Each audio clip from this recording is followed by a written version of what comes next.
Hola, muy buenas tardes, muy buenos días, dependiendo desde la región en donde se estén conectando. Les damos la bienvenida a la mesa de café Alas Argentina, un espacio que ha creado nuestro comité de Alas Argentina. Los saluda en este momento Tadeo Ospina de parte del staff de Alas e inmediatamente le quiero dar la palabra al presidente de Alas Argentina, que es Daniel Banda, que está aquí conectado, para que nos presente oficialmente con quiénes estamos conectados y de qué vamos a hablar hoy y demás. Dani. Muchísimas gracias, Tadeo. Muchísimas gracias a todos los que están presentes en esta nueva edición de Café Alas número 4. Contarles que seguimos este espacio post-almuerzo, este cafecito que tenemos para compartir charlas, debates y todo lo que tiene que ver con todo este mundo que se nos ha transformado tan exponencialmente. Hoy vamos a tener un orador de lujo que nos va a dar una presentación basada en 3 segmentos específicos. Como siempre les decimos, como esto es un café, es una charla de café, va a haber 3 secciones diferentes en las cuales vamos a ir intercalando preguntas, comentarios y debate, porque queremos que esto sirva y que ustedes reciban realmente una receta en relación a esta transformación exponencial que nos plantea Oscar. Le quiero dar la introducción a Diego Madeo, nuestro presidente del comité, vicepresidente del comité de marketing de Alas Argentina. Buenos días, Diego. Buenos días a todos, gracias por acompañarnos nuevamente y bueno, gracias Oscar por estar acá. Oscar, como decíamos hace un ratito, tiene un currículum bastante extenso, pero me imagino que Oscar ya tiene ganas de empezar a mostrarnos lo que preparó. Les vamos a pedir que comiencen a enviar las preguntas. Vamos a hacer varias interrupciones mientras Oscar diserta para hacerlo dinámico y honrar de alguna manera el nombre a este segmento que le llamamos Mesa de Café. Así que Oscar, bienvenido y gracias a todos por acompañarnos. Gracias Diego, gracias Daniel, gracias a todo el grupo Alas. Vos me vas a dar el pase sí. para compartir, ¿no? Tadeo. Ahí vamos. Sí, señor. Bueno, ahí puedes ya la presentación. Gracias. Sí, aclaro, solamente soy ingeniero en sistemas, tengo un MBA en negocios y soy coach ontológico. En particular, hoy el desafío es presentar algunas de las líneas para debatirlas, sobre todo en un café virtual. Es un café especial, ¿no? Porque no nos va a caer mal, pero con contactos de Colombia prefiero viajar en algún momento, ir a Colombia a tomar un buen café, como corresponde. ¿Se ve bien la pantalla? Se ve excelente, Oscar. Perfecto. Genial. Perfecto. Bueno, Sí. el primer bloque es para compartir algunas estadísticas, si bien esto se va a ver muy influenciado cuando se vuelvan a sacar las estadísticas por toda la crisis que estamos liderando o desafiándonos de alguna manera, que habla de la pulseada que estamos teniendo hoy por hoy con lo que es las actividades del ser humano y las actividades digitales en todo su sentido.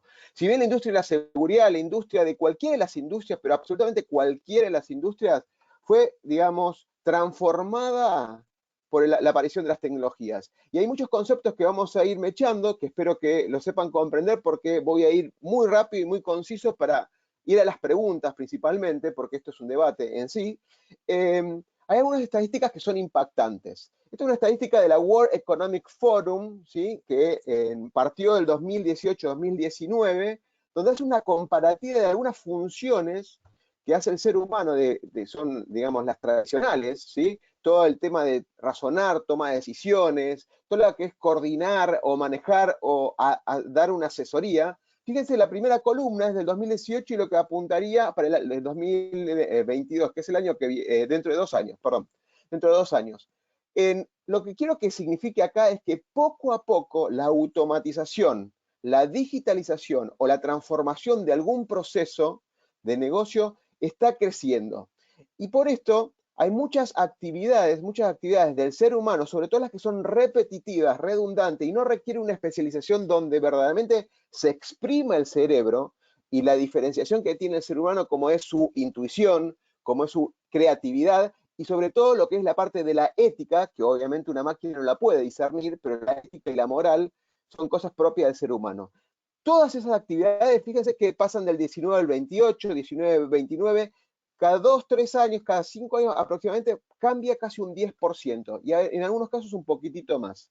Aquí vamos con esto, con algunas estadísticas. Hay mucha tecnología que se está utilizando hoy por hoy. Acá hay una lista muy conocida.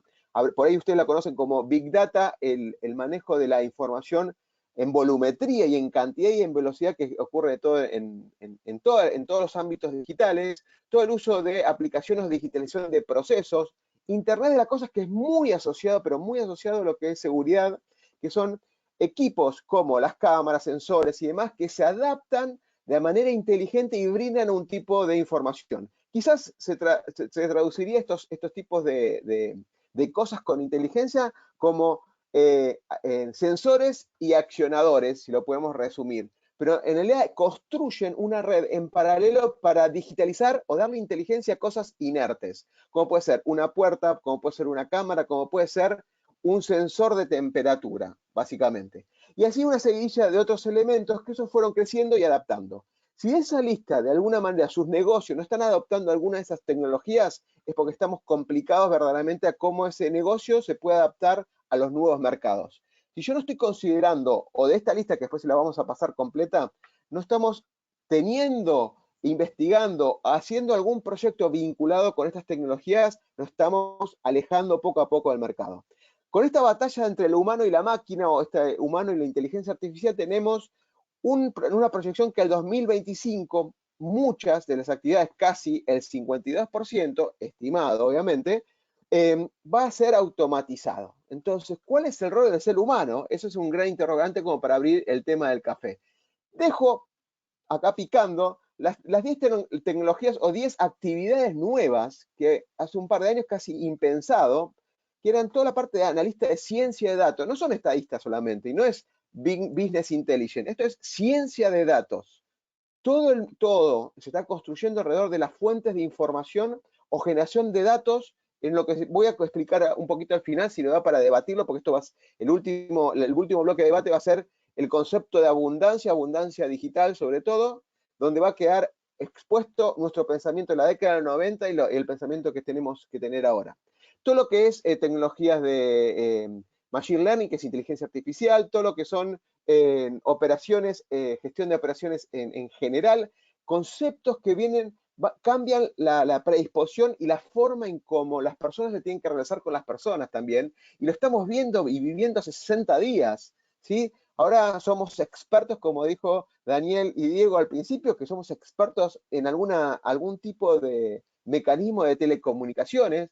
La crisis puntual o el virus puntual nos hizo pensar en tecnología rápidamente, no nos hizo decidir, nos hizo ir directamente al llano, y teníamos oculto un montón de cosas, de los prejuicios que teníamos de avanzar, lo tuvimos que dejar de lado sí o sí. Ese mismo mecanismo de dejarlo de lado lo tenemos que empezar a replantear hoy por hoy. Estas 10 tecnologías, en la parte ser humano, voy a solamente a dar algunas cosas rápidamente, pero solamente para abrir el debate, sino que hay cosas que están creciendo, y fíjense que la lista donde está creciendo, más allá de conocer algunas tecnologías, es un cambiar del pensar de las personas. En la forma analítica y el concepto de innovación, que es muy usado y poco hecho, digamos, muy usado en los vocablos, o la creatividad y la innovación, pero en estrategias y metodología de trabajo no se está usando tanto. Entonces, hay una serie de cosas que los mayores 10 puntos que están ahí no tienen que ver con tecnología, sino forma de pensar y liderar a las personas. Si yo les pregunto hoy por hoy si son líderes de equipo, ¿cuánto les costó a ustedes liderar sus equipos en esta crisis? Ustedes me van a decir, y bueno, cambio, porque mi liderazgo era contacto persona a persona y control in situ. Tuvieron que cambiar todo y algunos se sienten perdidos, pero por el solo hecho que le cambiaron las reglas de juego. Y eso es lo que está ocurriendo y va a ocurrir de acá en más fuertemente. Estas dos listas, después podemos generarlo, se las vamos a pasar, y obviamente quedamos abiertos a discutirlas a través obviamente, de Grupo Alas. Pero esto es el gran cambio que deberíamos estar pensando, ¿sí? Sobre todo hay muchas cosas rutinarias, administrativas, repetitivas, que forman parte de nuestra zona de confort y de tranquilidad porque somos expertos en eso, que no va más. Más allá de esto, antes voy a presentar 2 slides más y si quieren vamos a abrir a un debate. Esto apunta a que tiene que haber un consenso, porque no pueden, como estaba la vieja película Terminator, digamos, los robots no van a dominar el mundo, espero, pero de alguna manera hay una sinergia entre los dos. Paradójicamente hay una noticia que es reciente, de hace poquitos días, donde Toyota, una de las empresas más innovadoras que puede haber en el mundo, hace el proceso inverso. Y eso, digo, ¿cómo puede ser? Si todas las tendencias van hacia la automatización, Toyota está reemplazando robots por seres humanos, porque se dio cuenta que la inteligencia bien aplicada y las personas bien entrenadas con capacidades diferentes pueden anticipar procesos y anticipar ideas que los robots y la inteligencia artificial todavía no puede hacer. La inteligencia artificial, acuérdense que viene de 1930. Quizás la estamos viendo en demasía, pero no está tan, más allá que veamos robots caminando de un lado para el otro, no está tan desarrollada como podría estar desarrollado un cerebro humano, particularmente. Obviamente los robots siguen cubriendo zonas de riesgo y operaciones riesgosas para el ser humano, pero acá está hablando que poniendo a las personas bien entrenadas y bien capacitadas, con una metodología y con un entrenamiento de pensamiento, de innovación y metodologías de trabajo, son tremendamente mucho más capaces que un robot y una rutina. Nadie le va a ganar con el procesamiento automatizado de cosas repetitivas a un robot o una computadora, pero cuando se tiene que hablar de reflexionar, pensar e idear cosas nuevas, no hay nada mejor que un ser humano. Quizás no lo estamos entrenando y por eso es el gran tema. Tengo unas estadísticas, más allá que parece una lámina de colores, quiero que le presten atención nuestro lado de 2018-2019. Esto con la crisis seguramente vamos a tener un paneo a fin de año tremendamente disruptivo apuntado por la crisis que estamos viviendo. Pero fíjense que 2018 y 2019, entre los 5 primeros más probables de lo que se llama riesgos mundiales, tenemos los ciberataques orientados a cualquier tipo de ataques donde involucre una tecnología. No realmente tiene que ser hackers o crackers o el lado místico, digamos, de delincuentes informáticos. Y fraudes, ¿sí? Relacionados con los datos. Y si es con los datos, también puede ser con la parte económica y la parte bancaria también. En 2019 se mantiene en los 5 primeros lugares, pero en realidad el impacto, si lo ven en la parte de abajo, el real impacto sigue siendo otro tipo de cosas, como son las guerras, como son los temas más ambientales y demás. Seguramente este año, a fin de año, acaba de cubrir un gran lugar toda la parte de ambiente y toda la parte, digamos, económica por producto de esta crisis. Pero es interesante esto, y este informe es público, se los dejo ahí abajo, está como la fuente indicada. Lo que quiero mostrarles para cerrar este primer bloque es las relaciones que tienen cada uno de los ciberataques con lo que es el fraude de datos, ¿sí? Con lo que es infraestructuras críticas, o sea, cualquier infraestructura que de alguna manera fue vulnerada por los ciberataques o fue vulnerada por otro concepto, y este conjunto de 4 elementos relacionados con tecnología puede impactar en otros ámbitos que como ven acá. Lo interesante de ver esto es que todo tiene una relación con todo y aparte es cómo puede empezar con un ataque tecnológico o quizás esto de fraude de los datos pasa simplemente porque mi computadora de mi casa, donde yo no tengo ninguna medida de seguridad porque no soy consciente de lo que tengo que administrar, conectando a una empresa hoy por hoy puede producir un agujero de seguridad, básicamente. Con una cámara mal configurada, un control de acceso mal configurado, porque antes lo supervisaba una persona y hoy por hoy se está administrando de otra manera, puede generar un agujero para esa infraestructura crítica que está sucediendo. Son pequeñas cositas que quizás en continuo pueden provocar algunos riesgos bastante importantes. Si les parece, para empezar, si hay preguntas o si hay referencias, para hacer un primer corte, Daniel, Diego. Perfecto, hacemos entonces un primer corte. Le pido a Dani y a Diego que sumen ahí sus cámaras para que los veamos. Y invito a todos los asistentes, a quienes están conectados, a que nos hagan las preguntas a través del chat de preguntas o los comentarios. No tienen que ser preguntas también para que podamos debatir acá.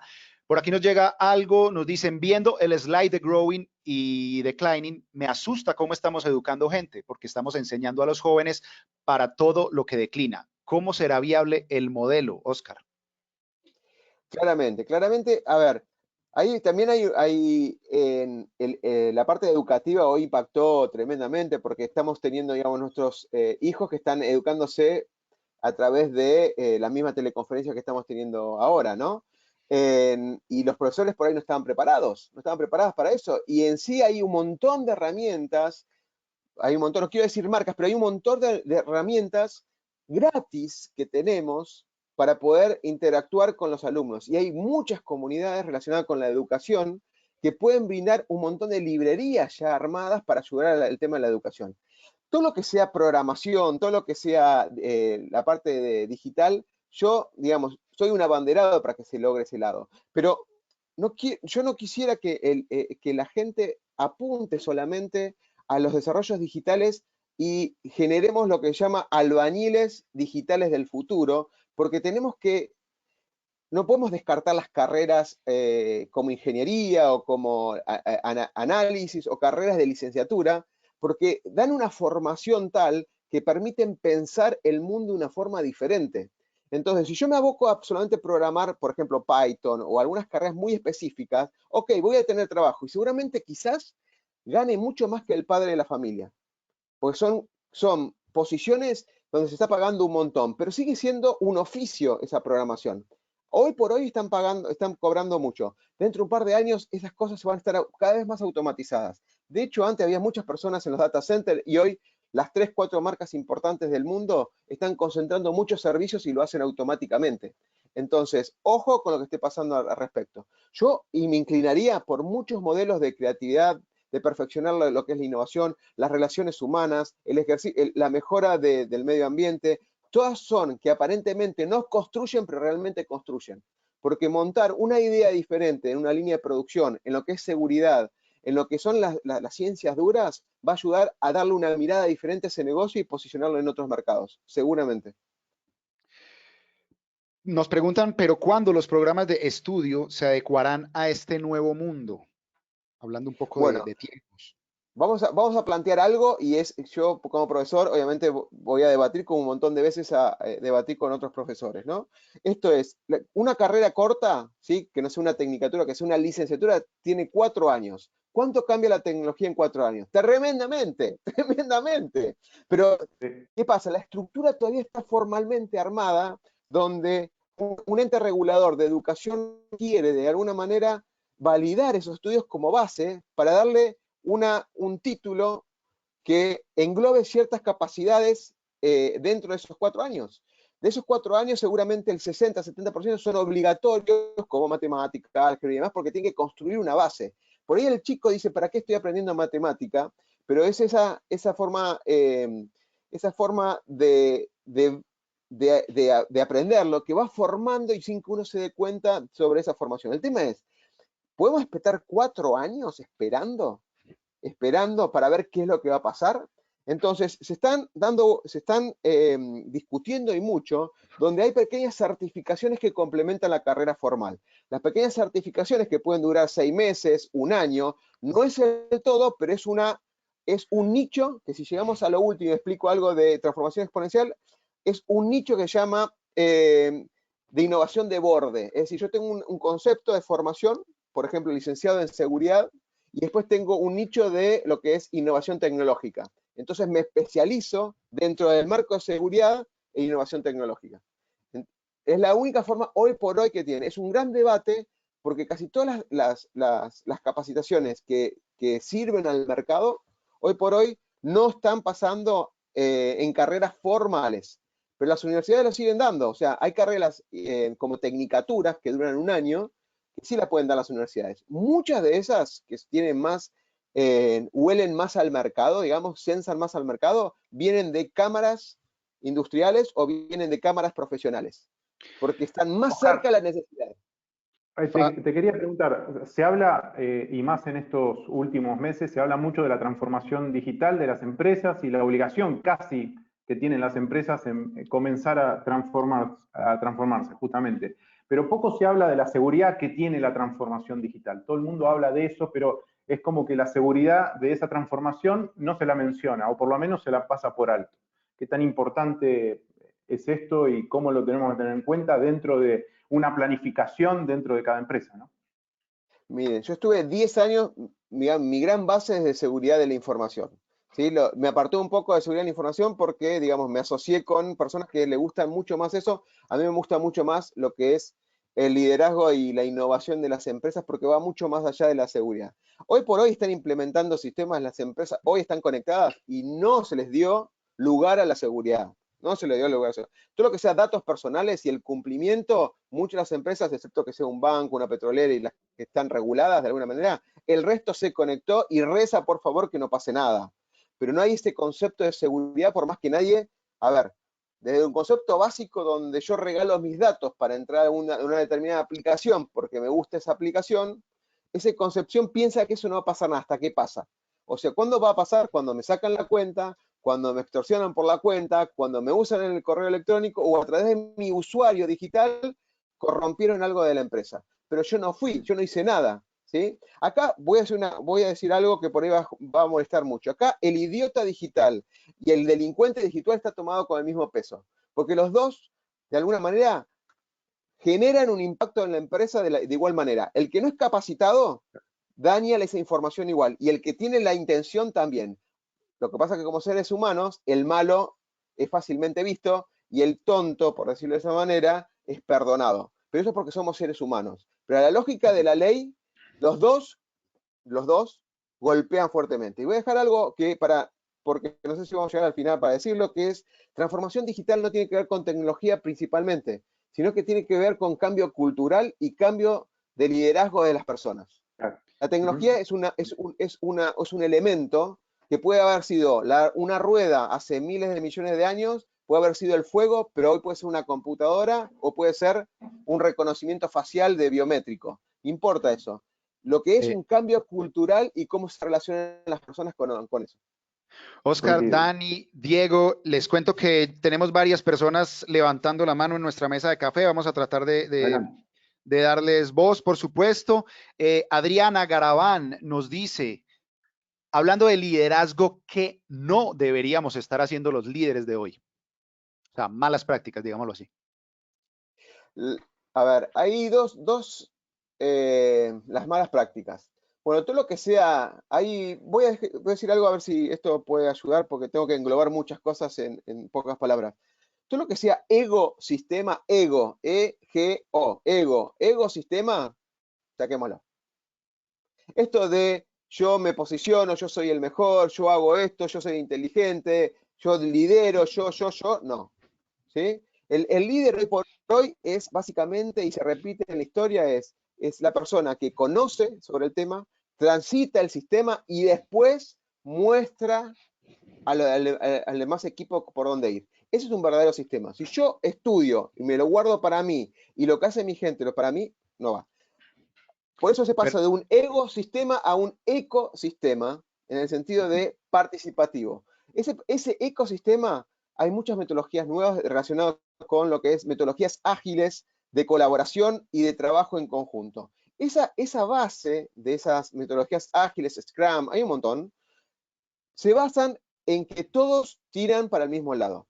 El liderazgo hoy por hoy, y yo dejo abierto si quieren, en mi página hay un curso que se llama Propósito Extraordinario, que es gratis, lo hago 2 veces al año gratis y es para muchas personas y es de medios digitales, porque es algo que más que nada ahora en la época de transición y de reflexión está pasando.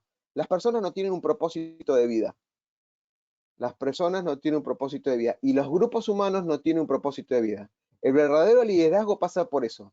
Si yo logro que ese grupo de personas tenga un propósito transformador, por ejemplo, ¿para qué estamos reunidos en un equipo? Para lograr tal cosa, pero no como metas, sino cuál es el mensaje que rescatamos entre todos para llegar a lograr esas metas.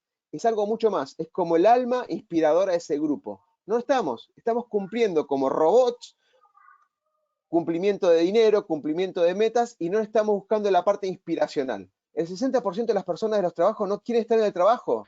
Las personas que se van de un trabajo no se van por la empresa, ni por los objetivos, sino que se van por el jefe que tienen. Eso es así en general. Entonces faltan compromiso, y el compromiso hasta que no logramos armar algo. Doy 2 ejemplos básicos, bien humanos esto, ¿no? Me pongo la gorra de coach ontológico. Nadie se le pregunta cuáles son los valores del equipo, los valores éticos y morales del equipo. Asumimos, no sé qué asumimos, pero yo a todos mis equipos les pregunto cuáles son sus valores. integro esos valores y buscamos un propósito en común. Que por ahí el concepto de propósito es muy fuerte y por ahí no lo asimilaron, pero es la visión personal que yo tengo de una cosa, la tengo que juntar con las otras visiones personales y lograr una visión compartida del grupo. Si yo logro eso, donde la visión personal se suma a la visión compartida, listo, logré el liderazgo. Y no estoy hablando de técnicas y demás porque hay un montón, estoy hablando de un concepto más general, ¿no? Bueno, ustedes me avisan cuando debemos cortar para seguir con otro bloque, porque sabemos que tenemos un bloque. Hagamos un bloque más, el bloque nuevo, y ahí después ya vamos sacando conclusiones y traemos preguntas del primero, por favor.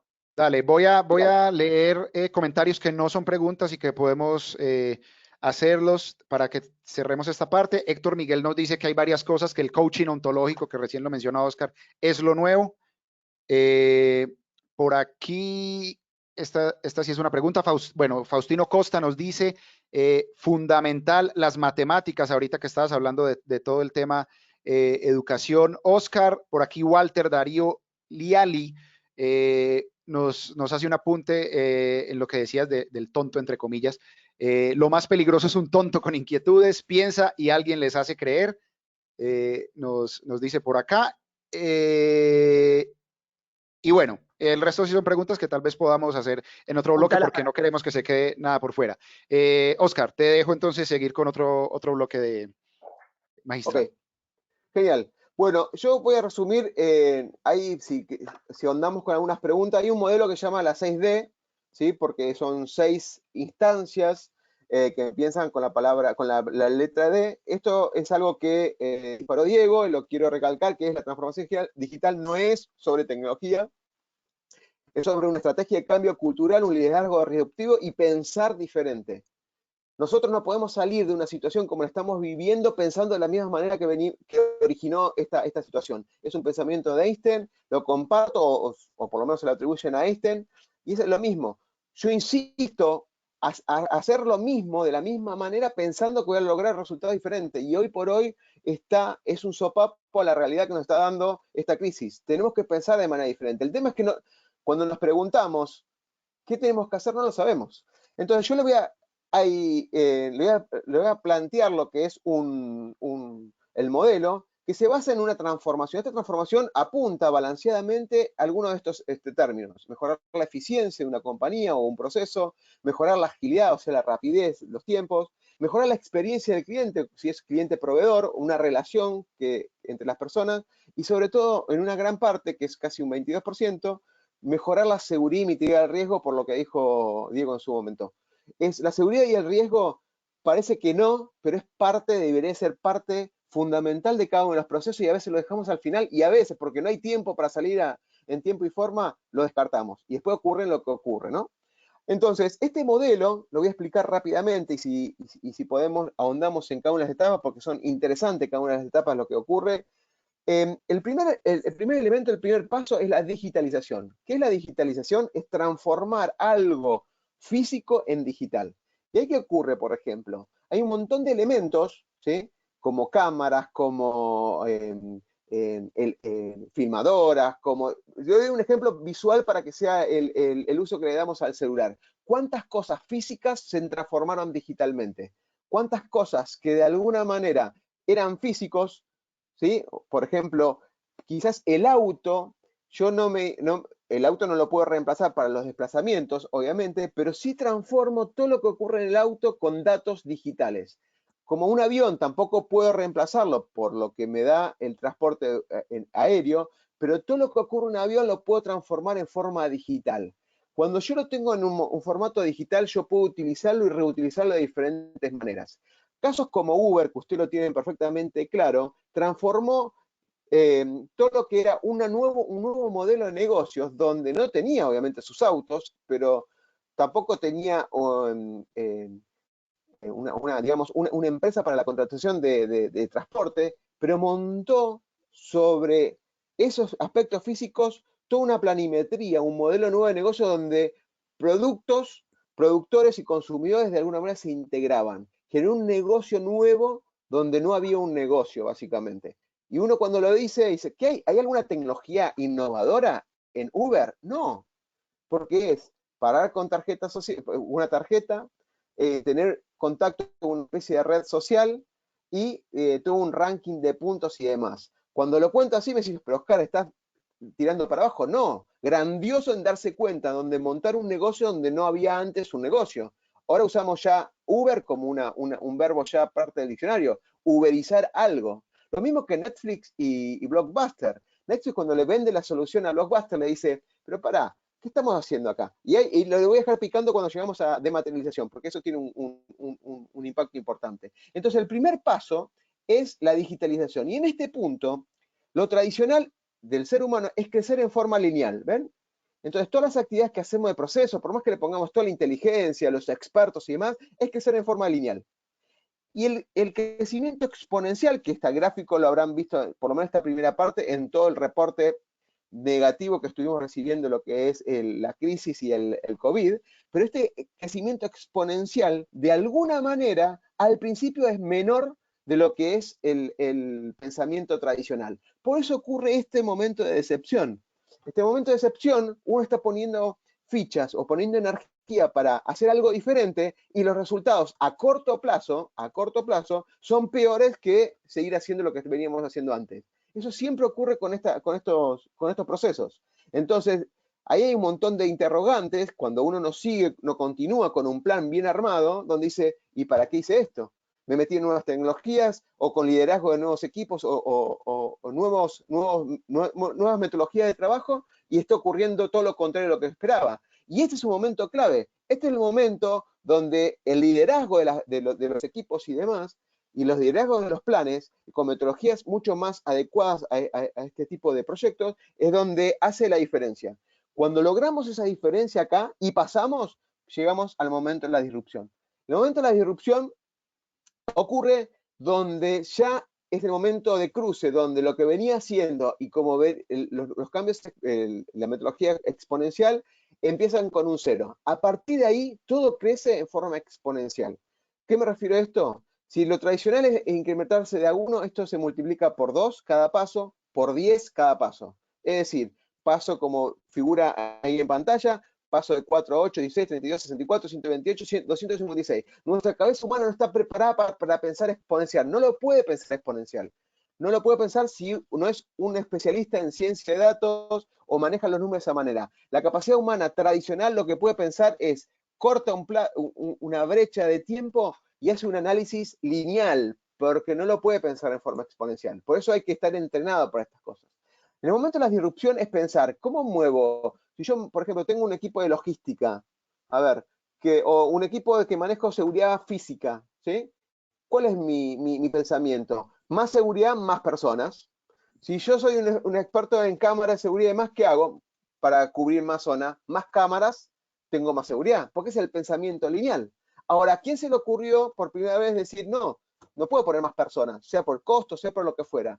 Voy a poner un tótem, ¿sí? Y a través de la inteligencia de datos y a través de algunos sensores y aparte de las cámaras en sí, una persona va a estar cubriendo de otra manera diferentes edificios. Por ejemplo, ¿quién fue ese momento que se le hizo el clic?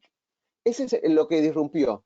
Después cuando uno lo mira dice, ah, ¿cómo no se me ocurrió a mí? Porque parecería obvio, ese es el momento interesante. Disrupción ocurre, a diferencia de la innovación, cuando alguien genera algo en el contexto social totalmente diferente que el resto.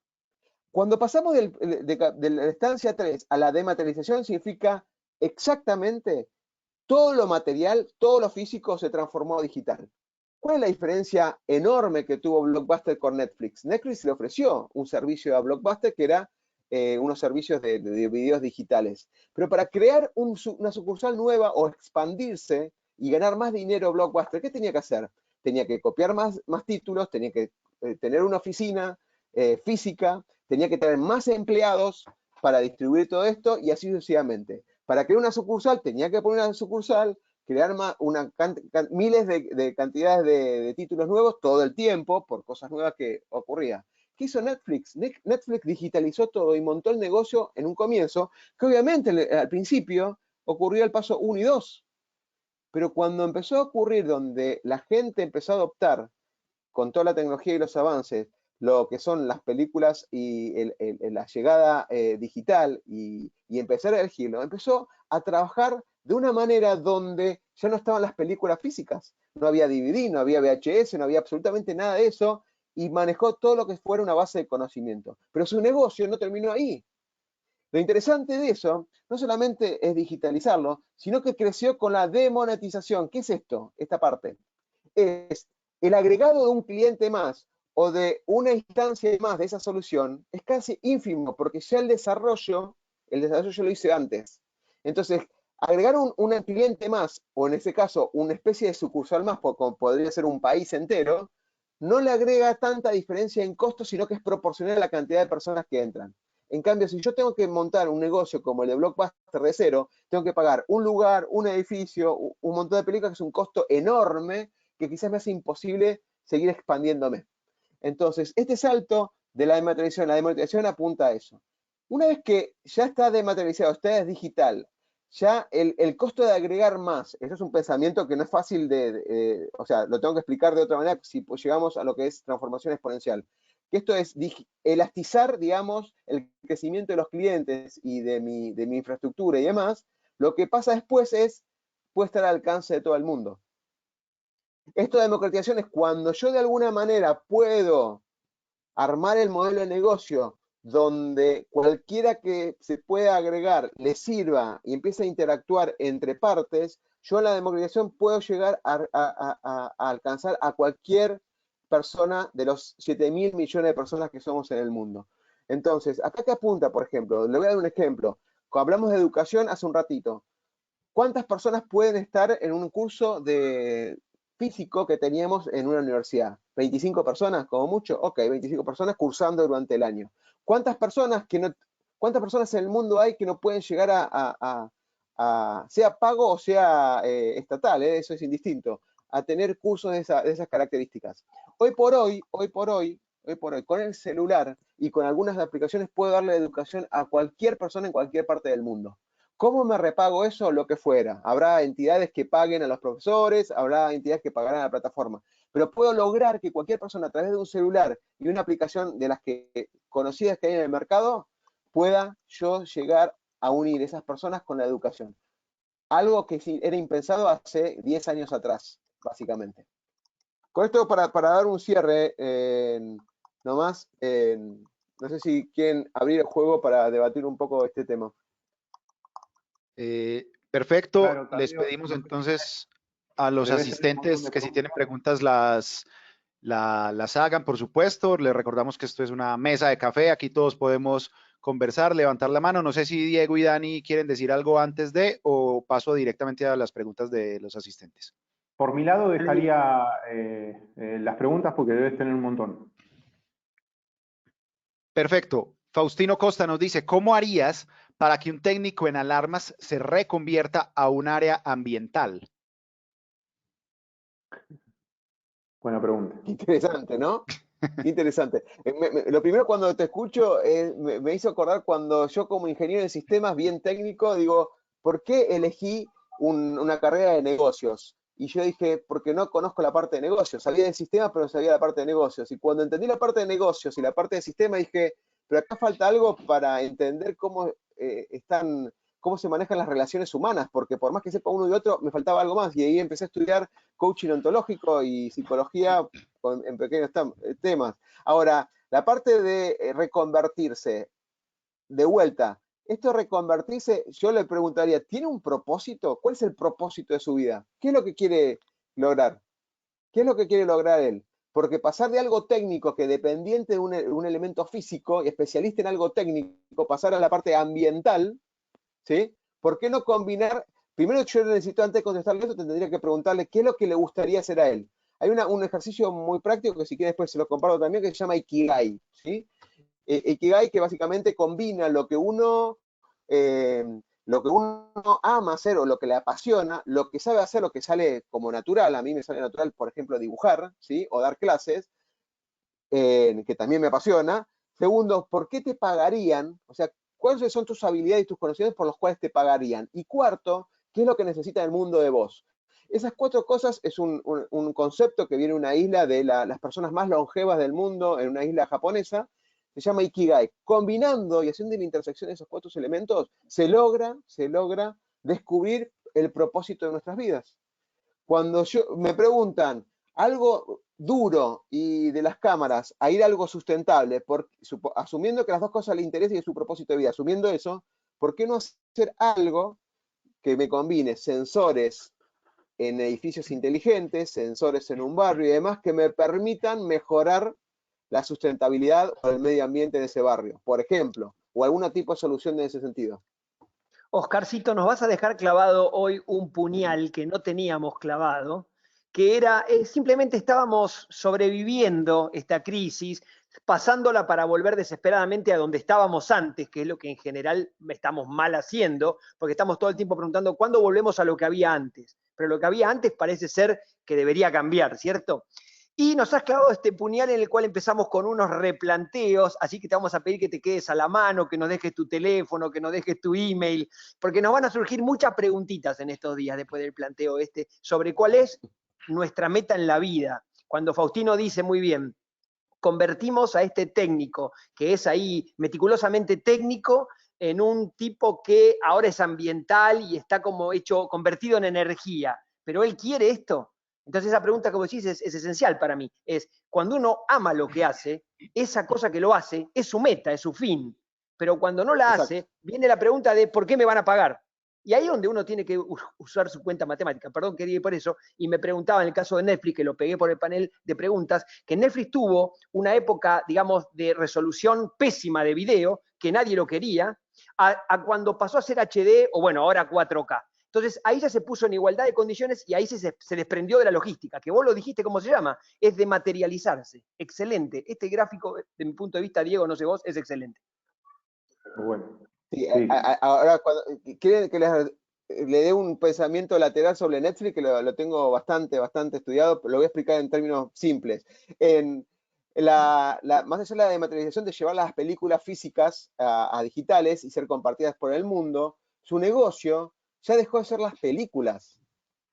Y vos decís, pero Oscar, si vende películas. Sí, vende películas, ese es el fin. Es como lo mismo que las cámaras. Yo vendo cámaras, pero mi negocio es entender los gustos de las personas, en principio. Porque antes, fíjense que cómo bajó la cantidad de películas de Hollywood que había en Netflix. Porque antes, para entrar en ese mercado, tuvo que alquilarlas de algún tipo de acuerdo con algunas películas muy conocidas de Hollywood o de ese ámbito, ¿no? O de productoras internacionales. Cuando empezó a descubrir los gustos de la gente, empezó a hacer las películas que le gustaba a la gente, que eso no lo hacían las otras productoras.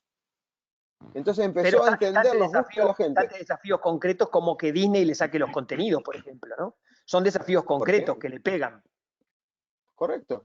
Entonces empezó a aportar dinero a productoras más chicas y ya a armar ellos los contenidos, que cuando hay un macheo, que ustedes lo habrán visto, dice 98% de tus gustos. Y dice, y vos lo ves y está muy cercano, porque decís, ¿cómo me gusta esto? Es como que uno va recopilando con inteligencia, este Big Data combinado con la inteligencia artificial, de conductas y de perfiles de gustos. Entonces, porque esto, a ver, la seguridad no, para hablar del tema de seguridad particular, así creo que el ámbito mucho de las personas por ahí se orienta a eso, es, nosotros no vamos a buscar un macheo de cosas, tenemos que analizar comportamiento de las personas. El comportamiento de la persona bien entendido me va a determinar si está cometiendo un delito o no. Excelente. Para pasar a las preguntas, creo que este modelo que estamos viendo acá, Dani, Oscar, que estamos viendo en pantalla, se asocia mucho a la aplicación dentro de lo que es el panel de alarma, ¿no? Donde el momento disruptivo fue cuando apareció justamente la aplicación que podía recibir eventos, que podía comandar el panel a distancia. Y creo que sigue la curva perfectamente y en forma logarítmica, ¿no? Y fíjate que la aplicación te está dematerializando el teclado, te está dematerializando un elemento que vendés en el sistema. Sí, sí, sí. Acá la parte más disruptiva, la parte más disruptiva, creía yo, bueno, hay una persona que yo aprecio mucho que estuvo en una gestión anterior del Ministerio de Seguridad, que acá, voy a tratar de decirlo sin saltar ninguna confidencialidad, pero el tema de las cámaras, ok, yo pongo una cámara y obtengo lo que fue la inteligencia por sensores, lo digitalizo, y tengo inteligencia aplicada a la cámara. Pero el momento exponencial es, a ver, yo compro cámaras porque tengo presupuesto e instalo cámaras. Eso sigue siendo igual. ¿Cómo puedo aprovechar la abundancia de cámaras que hay en el mundo? Entonces podría armar un famoso gran armado entre público y privado para poder llegar a tener, obviamente es un ideal, ¿no? Hay millones de preguntas legales y demás que todavía no tengo respuesta, pero podría armar un gran red de cámaras cualquiera en un toma y daca legítimo, ¿sí? Y que toma y daca me refiero a que yo aporto mi cámara, pero después también recibo algo más de la zona, por ejemplo, recibo las cámaras de mi barrio, y podría armar una gran red sin invertir un solo peso, solo en lo que es la integración de esas cámaras. Y ahí sí Hay cosas que se hicieron. de monetización y democrático, ¿no? Hay, Oscar, gobiernos, muchos gobiernos locales que tienen un programa donde el ciudadano, por normativa o por afecto, comparte su cámara privada que apunta al espacio semipúblico y de alguna manera le retribuyen con la visualización de la cámara de la esquina que le permite ver antes de salir si hay algún fascineroso o no lo hay. Son modelos. Otras empresas llevaron el aplicativo celular para que cada aplicativo celular de ciudadano con su cámara sume al sistema de cámaras del gobierno. Pero bueno, hay también un debate gigante de privacidad y fíjate el tremendo debate que hay con las aplicaciones y el contact tracing, ¿no? Que hoy en día el contact tracing es un tema explosivo. Totalmente. No discuto que no hay que debatir eso, la parte legal, y es muy valedero todo, ¿no? Seguramente. El punto de lo que digo es cómo a veces pensamos en las limitaciones y nos quedamos acá, ¿no? En la decepción. Walter Darío Liali nos dice, nos comenta más bien, dice, creo que debería analizar si es imprescindible mantener este método de conocimiento disociado, dejando en criterio del estudiante la asociación. Él dice, no lo comparto. Segundo, quedó en evidencia lo escaso del desarrollo de si los planes de continuidad de servicios. No obstante, cuando violan los sistemas de información, no siempre se publicitan. Sí, acá en algunas industrias no tenemos obligado a tener una contingencia del negocio. Eso creo que es lo que quiere decir. Excepto que sea bancos y algunas que sean reguladas.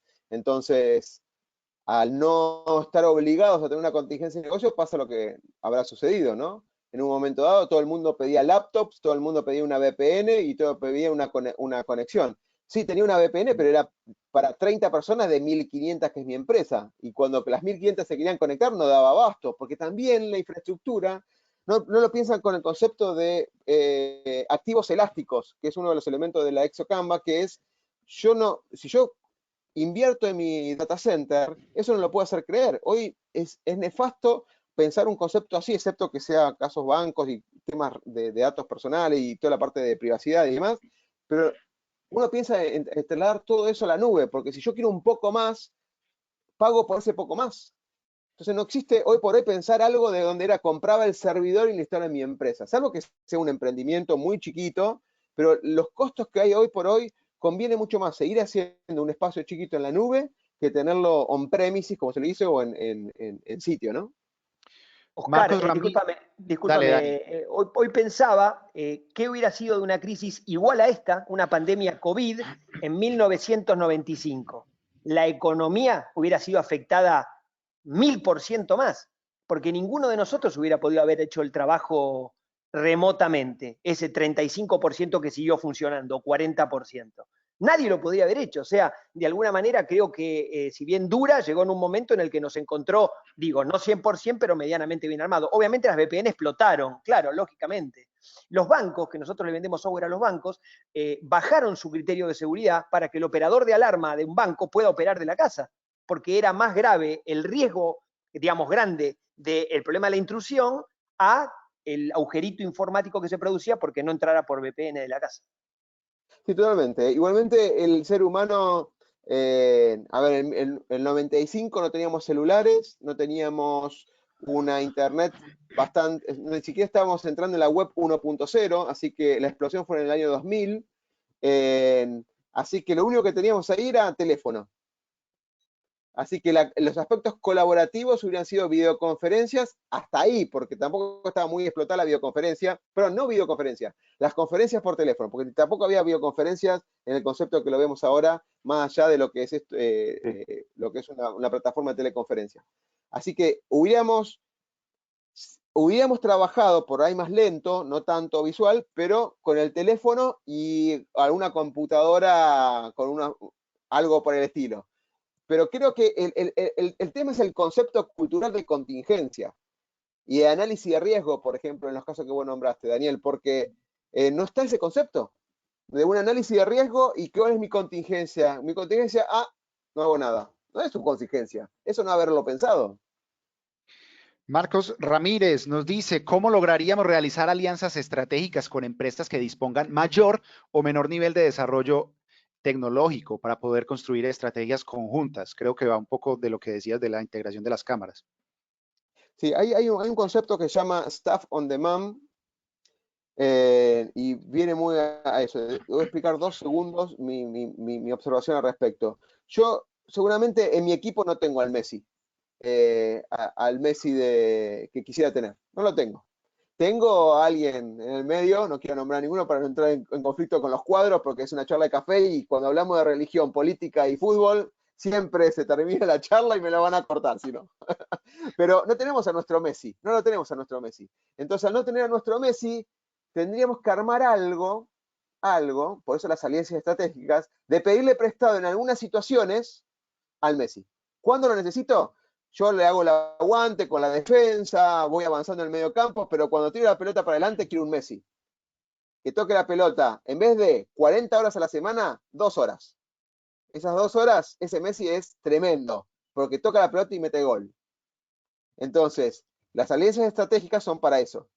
Es imposible tener, por ejemplo, en el concepto de seguridad, personas mejores entrenadas que los que están trabajando todo el tiempo con seguridad. En el conjunto de investigar con innovación de seguridad y demás temas. Una persona que viene de un banco, que no es especialista en seguridad, tiene que llamar a alguien especialista en seguridad, porque come, duerme, huele, siente todo el concepto de seguridad. O sea, más especialista que eso es imposible. A ver, hay alianzas y alianzas, ¿no? Podemos discutir después del factor entrenamiento. Pero uno tiene que buscar al mejor player para usar en el momento justo. Lo que no está muy concebido ahora son estos staff on demand. Es decir, ahora se lo asocia rápidamente con un desarrollador, un diseñador que yo le contrato algo y es freelancer en el mundo. Pero en el nivel digital parece que está permitido. ¿Por qué no las otras ¿cómo se llaman? Las otras actividades? El 70% del trabajo en Estados Unidos para el 2022 va a ser freelancer.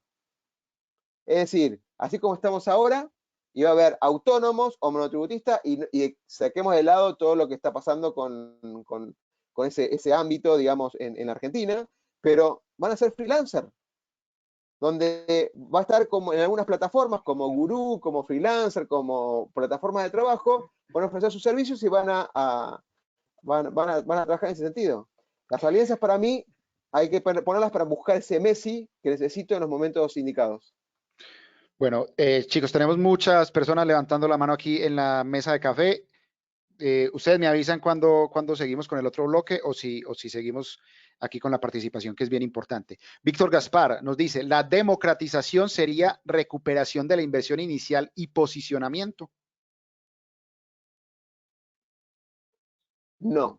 La democratización es cuando llegaste a la instancia de desmonetización, ya está todo cubierto los costos, ya tenés un esquema de costo-beneficio, costo e ingresos ya recontrabalanceado. Democratización llegás donde le llega a cualquier persona del mundo. Ya articulaste el negocio para agregar esos extra y le llega a todas las personas del mundo. Hoy por hoy, si cuestionamos el tema de la educación, la democratización de la educación, uno podría decir, ¿cuántos educadores en el mundo están subiendo cosas en Internet? O en YouTube, o en las redes sociales. ¿Cuántos personal trainer están subiendo un montón de cosas en las redes sociales? Si yo tomaría ese conocimiento y lo armaría de una forma inteligente, podría acceder a cualquier conocimiento hoy por hoy y no tendría que pagar un solo peso, ¿o sí? Por aquí, a ver, Matías Favaro nos dice, la evolución es inevitable. Ya lo decía Darwin. Ahora pregunto, ¿qué nos sucede como sociedad que no nos adaptamos al cambio? Bien, la evolución es el trabajo lineal. Ese pensamiento sigue siendo tradicional. Evolucionar es evolucionar, lineal. Acá es una revolución de cambios de paradigma. Eso es lo que necesitamos, que es viene lineal y es un salto. La evolución es una linealidad al respecto. Necesitamos recambiar, como en la época de los filósofos, gente que reflexione para armar conceptos nuevos sociales, ¿sí? O líneas nuevas que aporten a la humanidad. Yo hay un concepto que todavía no lo desarrollé, pero estoy escribiendo aportas internas, digamos, como digo yo, se llama el renacer del ser humano.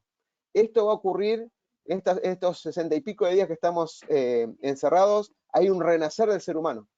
Las personas que no tienen un propósito, obviamente, se dieron cuenta que tampoco tienen un plan B. O sea, las personas que hacían un trabajo y después dicen, ¿y si no tengo trabajo de ahora en más, qué voy a hacer? Hay muchas personas que están cuestionando que no tienen un plan B, que nunca aportaron un plan B y siguieron una especie de vida que le empujó la vida a la persona, haciendo lo que se hacía en el trabajo o siguiendo lo que más o menos pudo pilotear, con las excusas que fueran, ¿eh? Yo no digo que tengan la culpa de eso, pero digamos, tampoco se dieron la posibilidad de decir, che, quiero emprender algo, quiero estudiar otra cosa nueva, quiero probar una posibilidad en otro tema. No está. O sea, la evolución no es evolución, hay que buscar lo que es una revolución de paradigmas. Eso es lo que debería ocurrir este año fuertemente. Héctor Miguel nos dice que esta crisis ayuda, es lo mejor que me pudo pasar a modo personal o modo laboral, saca lo mejor de uno. Y lo peor. Walter Darío nos dice, es una excelente experiencia el taller que me confronta con mi hoy y mi historia para determinar lo que realmente me satisface para mi futuro. Sí, Por Walter particularmente fue uno de los participantes del taller este propósito, en lo particular, sí. Y él, ok. no, lo que cuenta, él vivió una confrontación personal y profesional importante. Interesante lo que cuenta, sí. Juan Fanjul, respecto a algo que estaban ustedes debatiendo ahorita, nos dice, es el concepto en el que todos estamos siendo vigilados por todos, pero aparece el concepto de privacidad y no es sencillo.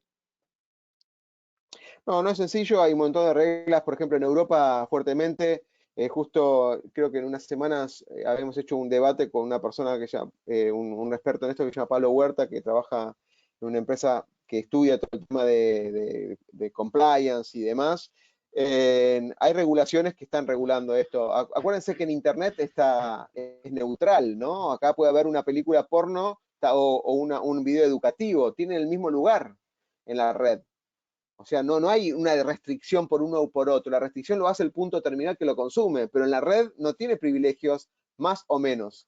Entonces, de alguna manera, las limitaciones que no existen a nivel Internet se las quiere colocar a nivel geográfico o país o fronteras físicas que tampoco están existiendo mucho más. De hecho, el trabajo tampoco. La seguridad, o sea, podemos montar toda una seguridad y hay grandes empresas en seguridad acá en la Argentina que son internacionales, donde montan un montón de cosas que lo podían montar en cualquier parte del mundo. El trabajo yo puedo estar trabajando acá en Argentina físicamente, pero trabajar por un montón de países de Latinoamérica, de hecho lo estoy haciendo. Entonces, ¿qué es ese concepto de limitaciones? Ok, en la parte legal, la parte personal. La parte de privacidad de la información es tener el concepto de que cuando dejo datos en un lado y asegurarme que la empresa donde yo confío mis datos tenga la posibilidad de poder borrarlos o poder, de alguna manera, que asegurarme que me está custodiando. Yo sinceramente no creo eso y que en el futuro cercano vamos a tener que pagar por 5 minutos de privacidad. Pero bueno, es un concepto mío que lo desarrollaremos en otro momento, pero la privacidad para mí no existe. Hay que tener cuidado en la huella digital que estamos dejando en cada cosa, una cosa que hacemos y en el momento, como el cono del silencio que va a denotar mi edad, del famoso Agente 86, ese cono del silencio lo vamos a estar pagando todos porque 5 minutos de privacidad no lo tenemos. Perfecto. Dani, Diego, Oscar, si les parece, voy a leer una tanda de comentarios y preguntas Discúlpame, y Tadeo, yo dime. pienso que bajes todas las preguntas que tenés, las veamos, hagamos un corte en la presentación y citemos a Oscar a una segunda edición, porque vamos a ir al Exocanvas y del Exocanvas vamos a tener otra 40 minutos. Y tenemos que cumplir una hora y ya la cumplimos. Así que yo te diría que terminemos la sesión de hoy con las preguntas que tenés. Vale. Esteban Gainer nos dice, muy correcto lo que dice Dani, aparte pilla al mundo mejor preparado económicamente como la tecnología. Tema no menor, si hay que pensar cómo trabajar en el futuro. Bueno, por aquí voy a seguir. Walter tiene varios comentarios, los voy a leer. Se pensó siempre estructuralmente en forma lineal, donde la dinámica de los sistemas acompañaba a las estructuras. Las normas son rígidas y continúan con lo lineal cuando todo hoy es dinámico y disruptivo. Walter también dice, ¿resulta imprescindible un Messi o es mejor un equipo donde cada uno sepa lo que debe realizar y lo cumple con toda lealtad, eficacia y ética? De la otra manera, Messi me va a crear una dependencia. No sé si quieren comentar ahí algo con Walter.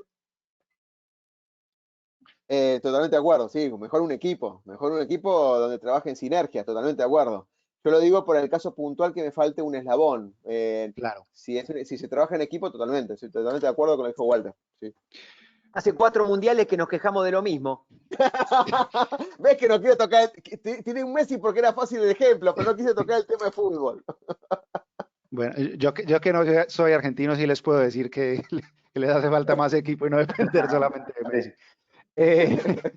Andrés, Andrés Pautazo, no, que creo que se tenía que salir, nos dice, muy interesante la charla. Gracias, Oscar. Gracias, Diego. Gracias, Daniel. Walter, hablando todavía un poquito de la analogía con Messi, dice que se transforma en un imprescindible. En el otro esquema, un jugador de equipo se vería a perfeccionarse permanentemente, ya que en cualquier momento está en jaque su puesto. Juan Fanjul nos dice, en Argentina y en Latinoamérica estamos más acostumbrados que otros países a lidiar con la incertidumbre. Esto es una oportunidad. Así es, así es. Estamos, o sea, aprendimos como de la vida, ¿no? El tema es que estamos preparados para la incertidumbre, pero hay una frase de Maturana, un biólogo chileno muy importante para lo que es todo el pensamiento del ser humano y demás, que dice, cuando queremos cambiar, lo primero que pensamos es en lo que queremos mantener. Cuando queremos cambiar, lo primero que pensamos es lo que queremos mantener. Y estamos preparados para la incertidumbre, pero a veces no estamos preparados para la verdadera incertidumbre. Estamos preparados en las sorpresas que están dentro de nuestra área conocida. Entonces, todavía nos falta un montón pensar, porque todavía siempre nos manejamos dentro de parámetros controlables. Un cambio como este de crisis no estaba dentro de un parámetro controlable. Entonces, nos desacomodó un montón de cosas. Perfecto. En este momento no me registran más comentarios. Llevamos 1 hora y 10. No sé si quieren que tratemos de cerrar con el último bloque. Ustedes me dicen. Si te parece, a ver, ¿qué te parece, Dani? Yo cerraría la charla acá para cumplir la hora y no demandar más tiempo de las personas que están conectadas y dejaría el otro tema para otra charla de café, ¿qué te parece? Para poder desarrollarlo con tiempo. Sí, totalmente. Vamos a darle un cierre a Oscar. El otro, Diego y Daniel. Sí, dale, Oscar. Perdón, el otro tema es súper disruptivo. O sea que si debatimos con estos dos temas que para mí eran normales, digamos, el otro. Sí. Vamos a las piñas. No. Entonces vamos a hacer lo siguiente. Vamos a cumplir el horario, estamos ya excedidos casi 10 minutitos. Te vamos a dejar hacer el cierre y te vamos a dar los agradecimientos antes, tanto de Diego, de Tadeo, míos y de todas las personas que están acá, porque se está hablando de lo que estás diciendo en todos los grupos de WhatsApp y ahora tenemos otros 35, 40 minutos debatiendo en los grupos de WhatsApp sobre esto que nos has dejado divinamente implantado en el pecho. Así que muchas gracias, Oscar, y hacé tu cierre y ya te programamos con Diego para un cafecito adicional abusando de tu de tu cortesía y de tu buena onda y de qué lindo que haces, qué dinámico que haces que se lleve el tema. Ok, no, igualmente muchas gracias a ustedes por generar este espacio. No pocas empresas y grupos generan un espacio de debate, ¿no? Es más una bajada de línea de contenidos o de productos y esto hace al reflexionar, que necesitamos bastante. Tres cositas nada más. Uno, por favor, dejemos picando, reflexionemos sobre el propósito, o sea, ¿para qué está? Aprovechemos lo que nos queda más de cuarentena y no meternos en la normalidad mental de repetir las cosas por repetir, sino buscar cuál es nuestro sentido de estar acá. Y lo mismo para el grupo. Segundo, la transformación digital es un cambio cultural y una visión de liderazgo disruptivo, no es de tecnología. Yo sigo siendo embajador de eso. Y tercero, cuando escuchen lo de Canva Sexo la próxima vez que sea, ahí sí que nos agarramos a las piñas. Oscar, me gustaría que les dejemos a la gente tu contacto o por lo menos tu página, tu blog, para que podamos seguir estudiando estos temas de los cuales escribís también en la página web. ¿Querés Hay un dejarlo? slide, Sí, ¿no? Hay un slide al creo que hay final. un slide. A ver. A Sí, ver, eh, así seguimos a ver, investigando y aprendiendo. en, en, si ustedes ponen Oscar Schmidt en cualquier lado va a aparecer. O sea, Ahí gracias a está, Dios tengo un ahí está. apellido que no es un Juan Pérez, pero si ponen Schmidt Oscar, esto es un Skype, pero si ponen Oscar Schmidt, así como sigue oscarschmidt.com, si no, creo que estaba abajo de cada uno de los slides, algunos slides, acá abajo. Acá los invito al sitio, o si no, el YouTube, que es de CXO Community, que hay más de 2.000 videos y casi 2 millones de visitas. Es interesante. Buenísimo. Bueno, Muchísimas gracias, Diego. Muchísimas gracias. gracias, Oscar. Nos vamos a ver en la próxima edición. Diego siempre eligiendo, la verdad, lo mejor de lo mejor en los contenidos para Alas. Gracias por la gestión, Diego. Gracias por ofrecérselo a todos los socios de Alas tan desinteresadamente. Oscar, a vos por tu tiempo. Tadeo, te devolvemos el comando de la transmisión. Perfecto, por aquí Adriana, Víctor, Ricardo, todos dicen muchas gracias, excelente momento, nos dicen que un café se queda corto, realmente para todo lo que hay por debatir, nos saludan desde Uruguay, nos saludan desde Ecuador, nos saludan desde Colombia, por supuesto desde Argentina. También quiero sumarme diciendo que le pueden escribir a Alas aquí a través de la plataforma y nosotros lo ponemos en contacto, buscamos la manera de ponerlos en contacto con Oscar. Y aquí seguiremos hasta un próximo café o hasta un próximo evento de Alas. Muchas gracias a todos. Hasta luego, Oscar. Hasta luego, Diego. Hasta luego, Daniel. Muchísimas gracias. Chao, chao. Chao. Chau.